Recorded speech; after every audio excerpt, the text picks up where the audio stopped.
بسم اللہ الرحمن الرحیم۔ چینل کو لائک، سبسکرائب اور بیل آئیکن پر کلک کریں۔ ایک غلام کو حضرت عمر رضی اللہ تعالی عنہ کے پاس پیش کیا گیا۔ غلام نے اپنے آقا کو قتل کیا تھا۔ غلام نے حضرت عمر رضی اللہ تعالی عنہ کے سامنے اپنے جرم کا اعتراف کیا تو حضرت عمر رضی اللہ تعالی عنہ نے اس غلام کی گردن اڑا دینے کا حکم دیا۔ وہاں حضرت علی رضی اللہ تعالی عنہ بھی موجود تھے۔ حضرت علی رضی اللہ تعالی عنہ نے غلام سے اس قتل کی وجہ پوچھی تو غلام نے عرض کی کہ میرے آقا میرے ساتھ بدفعلی کرنا چاہتے تھے۔ میں نے بہت منت سماجت کی پر وہ نہ مانے، تو آخر مجبور ہو کر میں نے یہ قدم اٹھایا۔ حضرت علی رضی اللہ تعالی عنہ نے معلوم کیا کہ مقتول کو دفن کر دیا ہے یا نہیں۔ مقتول کے ورثاء نے بتایا کہ دفن کر دیا ہے۔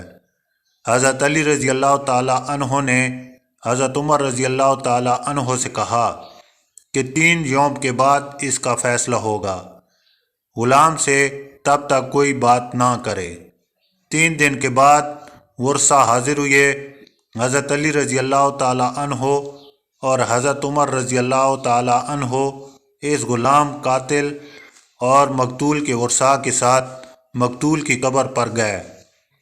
حکم دیا کہ قبر کھود دی جائے، چنانچہ قبر کھود دی گئی۔ پھر حکم دیا کہ اندر اترو اور میت کو باہر نکالو۔ چنانچہ لوگ قبر میں اندر اترے اور دیکھا کہ قبر میں کفن تو موجود ہے لیکن میت موجود نہیں۔